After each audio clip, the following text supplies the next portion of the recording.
الحمد للہ والصلاة والسلام علی رسول اللہ وبعد۔ یہ ایک سوال بھیجا گیا ہے جس میں قربانی کے دنوں کی بابت میں استفسار کیا گیا ہے۔ کتنے دن ہیں؟ 4 دن یا 3 دن؟ اگر 4 دن ہوں تو یوم النحر 10 ذو الحج، اور آگے 3 دن ایام تشریق کے 11، 12 اور 13۔ اس طرح یہ 4 دن پورے ہوتے ہیں۔ اور اگر 3 دن ہوں تو یوم النحر 10 ذو الحج، اور ایام تشریق کے 3 دنوں میں سے 2 دن 11 اور 12، یعنی 13واں دن جو ایام تشریق میں داخل اور شامل ہے، اس دن کی قربانی کے کچھ لوگ قائل نہیں ہیں۔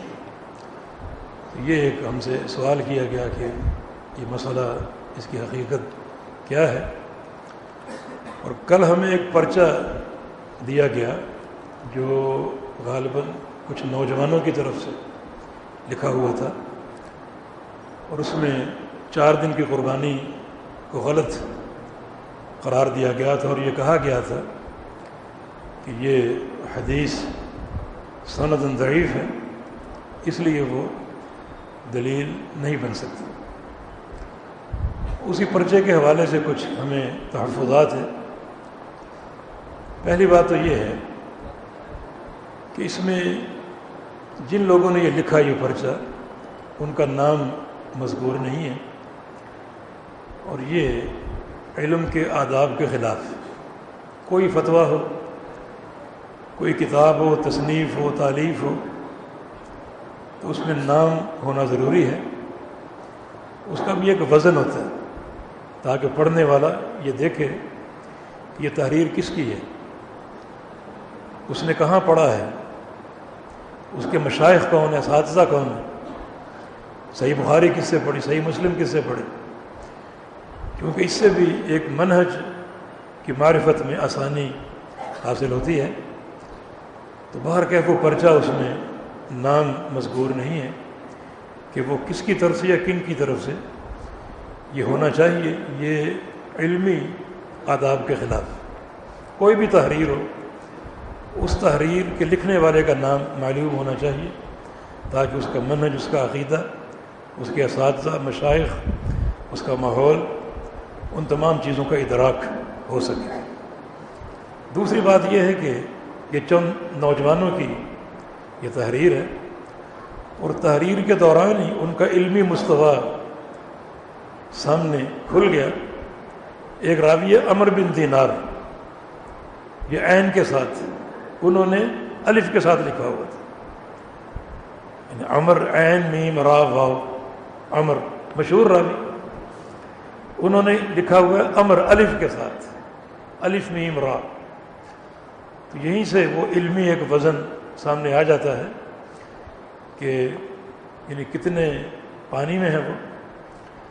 میں پہلے ایک نصیحت دوں گا ان نوجوانوں کو کہ ایک ایسا مسئلہ جو آج بحمدللہ دنیا بھر میں زیر عمل ہے، اس میں اگر ایک رائے آپ کی ایک الگ ہے، منفرد ہے، تو یہ امت پہلے ہی بہت ہی تقسیم در تقسیم کا شکار ہے۔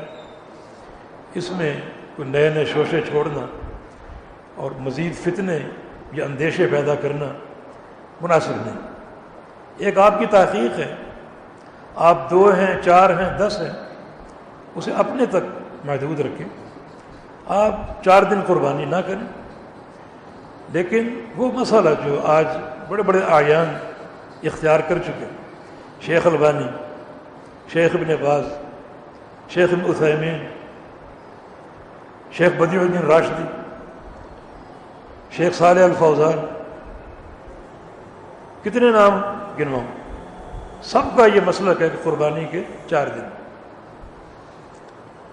آج ہم نے وہ خطبہ سنا عید کا، حرم مکی کا اور حرم مدینہ منورہ کا، دونوں ممبروں سے 4 دن کی قربانی کا اعلان ہو، دونوں ممبروں سے، مکہ مکرمہ سے بھی اور مدینہ منورہ سے بھی 4 دن کی قربانی کا اعلان ہوا۔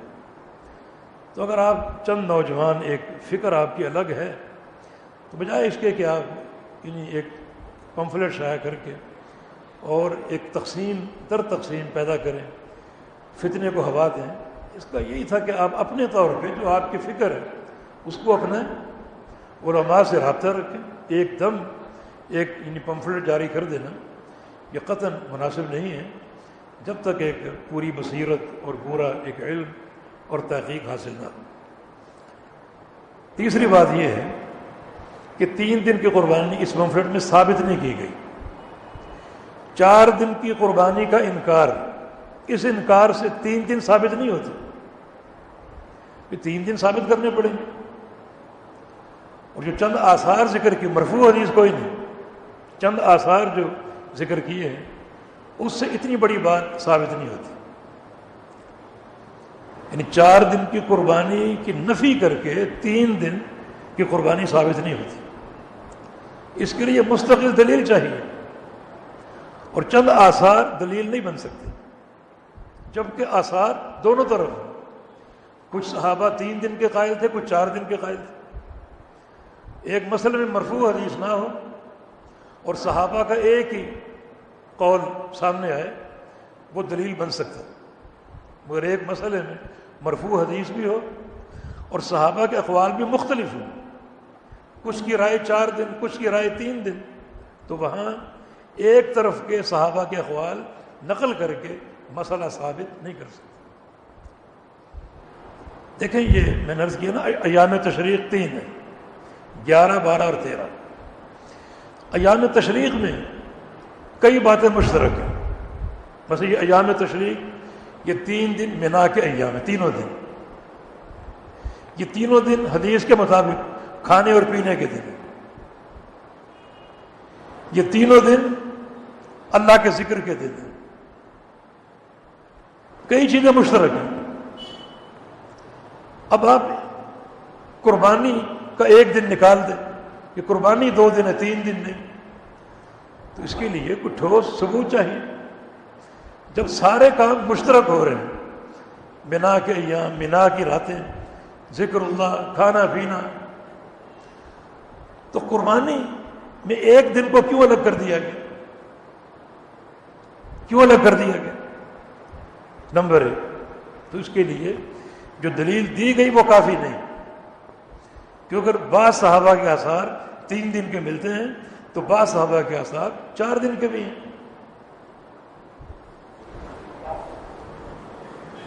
اور تیسری بات یہ ہے کہ ایک صحیح حدیث جس کا اس پمفلٹ میں ذکر نہیں کیا گیا، اس میں صرف ایک صحابی جناب جبیر رضی اللہ عنہ کی حدیث پر بحث کی گئی، اس کے 4-5 طرق تھے، ان کو زیر بحث لائے گئے اور ان پر کلام کیا گیا، ان پر کلام کیا گیا ایک ہی صحابی کی روایت پر، جناب جبیر رضی اللہ عنہ، جبکہ ایک حدیث جو سنن کبریٰ بہقی میں ہے اور وہ جبیر کی روایت سے نہیں ہے، عن رجل من اصحاب رسول اللہ صلی اللہ علیہ وسلم، کہ نبی علیہ السلام کے صحابہ میں سے ایک صحابی کی روایت ہے، اس کا نام مذکور نہیں، اور صحابی کا نام مذکور نہ ہو تو یہ کوئی جرح نہیں۔ کیوں؟ اس لیے کہ تمام صحابہ عادل اور ثقہ ہیں، ان کا نام لو یا نہ لو اس کی کوئی ضرورت اور کوئی یہ موجب جرح نہیں ہے۔ ہاں صحابہ کے بعد آپ کسی راوی کا نام مجہول رکھیں تو وہ ایک جرح ہے، لیکن صحابی کا نام اگر مبہم ہے تو وہ جرح نہیں۔ وہ صحابی روایت کرتے نبی علیہ السلام سے کہ ایام التشریق کلھا ذبح، ایام تشریق سارے ذبح کے دن ہیں۔ ایام تشریق 3 ہیں، چاند کی 11، 12 اور 13۔ یوم النحر اس سے الگ ہے، یعنی یوم النحر بھی اور وہ 3 دن ایام تشریق بھی، وہ روایت صریح ہے کہ سب ذبح کے دن ہیں، اور یہ سند صحیح ہے۔ شیخ البانی رحمہ اللہ نے اس کی سند کو صحیح کہا ہے، ایک ایک راوی کی توثیق انہوں نے نقل کی ہے، اور ساتھ یہ کہا کہ ھذا شاہد قوی، یہ ایک قوی شاہد ہے ان حدیثوں کے لیے جن حدیثوں کو اس پمفلٹ میں جرح کی گئی۔ اچھا، یہاں ایک نقطہ اور ہے، یہ جرح جو کی گئی 5-6 اسانید پر، وہ جرح ایک ہی شخصیت کے کندھوں پر قائم ہے، اور وہ ہیں شیخ زبیر نزئی رحمہ اللہ۔ ہمارے وہ فاضل دوست تھے اور بڑے محترم محدث، اس دور کے محدث۔ اصل میں شیخ زبیر کا بقیہ مشائخ سے اس مسئلے میں ایک ٹیکنیکل اختلاف ہے۔ وہ اس قسم کے طرق کے جمع ہو جانے کو قابل قبول نہیں مانتے، جبکہ بہت سے سعودی علماء بڑے بڑے اساتذہ انہوں نے 4 دن کی قربانی کا قول اختیار کیا اور کہا کہ یہ جبیر کی حدیث جو ہے، یعنی لہو طرق یخفی بعضها بعضا، اس کی کئی سندیں ہیں اور ہر سند ایک دوسرے کو مضبوط کر رہی ہے، تو مسئلے کی تقویت بنتی ہے، کچھ نہ کچھ اصل بنتا ہے۔ یہ ایک نقطہ اختلافی یعنی شیخ زبیر رحمہ اللہ اور بقیہ علماء کے مابین، بقیہ علماء اس قسم کے متفرق طرق میں ان کے جمع ہونے کو وہ کچھ نہ کچھ طاقت قرار دیتے ہیں۔ شیخ زبیر اس کو ضعیف ہی مانتے تھے، تو اس اصولی اختلاف کی بنا پر شیخ زبیر نے ان کو ضعیف کہا، بقیہ علماء نے ان طرق کو جو ہے وہ قابل قبول یا حسن درجے کا قرار دیا۔ دوبارہ اب نقطہ جو اس اختلاف کا سبب ہے کہ یہ مختلف طرق مل کر حدیث کی قوت کا سبب بنتے ہیں نہیں بنتے، یہ اب الگ مسئلہ ہو گیا، اس کی تحقیق ضروری، لیکن جو سلفاً اور اس دور سے چلا آ رہا ہے وہ یہی ہے کہ حدیث اگر ضعیف ہے اور مختلف اس کی اسانید ہیں، طرق ہیں، راوی میں طعن اگر عدالت میں نہیں بلکہ طعن اس کے حفظ میں ہے، تو وہ حدیث اگر کئی طرق سے آتی ہے تو کئی طرق اکٹھا ہو کر اس کی تقویت کا باعث بن سکتے ہیں۔ جیسے ایک پاگل آدمی آپ سے کہے کہ باہر آگ لگی ہوئی، آپ کہیں پاگل ہے چھوڑ دو، ایک پاگل اور آ جائے باہر آگ لگی ہوئی، تو کچھ نہ کچھ آپ کا ماتھا ٹھنکے گا کہ دونوں ایک ہی بات کریں۔ ایک تیسرا آ جائے باہر آگ لگی ہوئی، اب آپ حالانکہ تینوں کی بات کو اثر نہیں رکھتی، مگر آپ سوچیں گے کہ تینوں ایک ہی بات کریں۔ اب جو بقیت المحدثین یا علماء وہ کہتے ہیں کہ حدیث ضعیف ہے، راوی ضعیف ہے، جس پر سند کا مدار ایک راوی حجاز میں، ایک راوی بغداد میں، ایک مصر میں وہ راوی وہی حدیث بیان کر رہے ہیں، بغداد میں راوی وہی حدیث بیان کر رہے ہیں، حجاز کا راوی وہی حدیث بیان کر رہے ہیں، اور ایک راوی جناب ماوراء انہار وہ روس میں ہے، خراسان میں وہی حدیث بیان کر رہے ہیں۔ اب اگرچہ وہ ضعیف ہیں حفظاً، عدالتاً نہیں حفظاً، مگر چاروں بات ایک ہی کر رہے، تو کچھ نہ کچھ اس کا اصل آپ ماننے پر آمادہ ہوں گے ضرور۔ تو یہ ایک نقطہ اختلاف ہے، اس نقطہ اختلاف پر آپ نے جو مسلک نقل کیا ان شخصیت کا جن کا اصولی طور پر یہ مذہب ہے کہ مختلف طرق مل کر حدیث کی ترقی کا باعث نہیں بنتے، جبکہ بقیہ علماء اس کی ترقی کو مانتے ہیں اور تسلیم کرتے ہیں، تو پھر یہ سارا اختلاف ایک قضیے پر قائم ہو گیا، دوسرے قضیے پر۔ اب بہت سی شہادتیں موجود ہیں علماء کی کہ یہ حدیث جبیر اگرچہ اس کی یعنی کئی سندیں ہیں، 5-6 اسانید نقل کی گئی، اور اگرچہ ہر سند میں راوی میں ضعف ہے، لیکن مختلف اسانید مل کر مسئلے کی تقویت اصل کا باعث بن جاتے ہیں۔ پھر آخری بات یہ عرض کرنا چاہوں گا کہ 4 دن کی قربانی قرآن سے اس کا اشارہ ملتا ہے، 4 دن کی قربانی کا قرآن سے اشارہ ملتا ہے۔ اللہ تعالیٰ کا فرمان کہ فَاذْكُرُوا اللَّهَ فِي أَيَّامٍ مَعْدُودَاتٍ، ایام معدودات جو گنتی کے دن ہیں، ان دنوں میں اللہ کا ذکر کرو۔ ایام معدودات سے کیا مراد؟ ایام تشریق، چاند کی 11، 12 اور 13۔ ایک اور مقام پر ایام معلومات کا ذکر، ایام معلومات میں اللہ کا ذکر کرو۔ اس سے مراد کیا ہے؟ اس سے مراد عشر ذوالحج، ذوالحج کے پہلے 10 دن وہ ایام معلومات ہیں۔ ایام معدودات یہ چاند کی 13، 14 اور 15 تاریخ، 11، 12 اور 13 جو کہ ایام تشریق کہلاتے ہیں۔ فرمایا کہ ایام تشریق میں اللہ کا بہت ذکر کرو۔ امام قرطبی رحمہ اللہ نے، امام طبری، ابن کثیر اور دیگر مفسرین نے اس ذکر سے مراد عام ذکر نہیں لیا، ایک مخصوص ذکر لیا ہے، اور وہ ذکر وہ ہے جو قربانی کے ساتھ مقرون ہے۔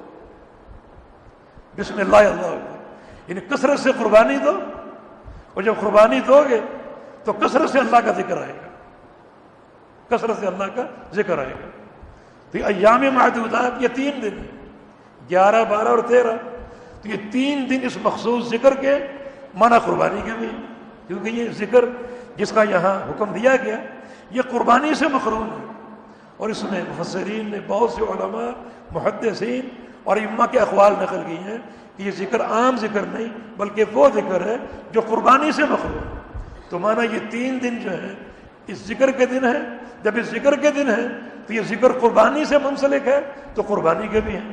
تو ایک اشارہ قرآن نے دیا، اس کو بولتے ہیں اشارت النص۔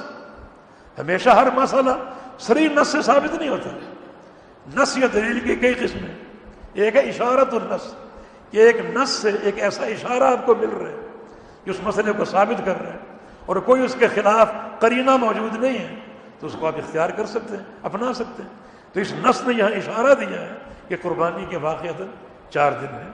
تو اتنے محکم دلائل سے ثابت ایک مسئلہ ہو تو وہ چند آثار سے اس کا آپ انکار نہیں کر سکتے، اس کے لیے پھر محکم دلائل آپ پیش کیجیے جو وہاں موجود نہیں ہے۔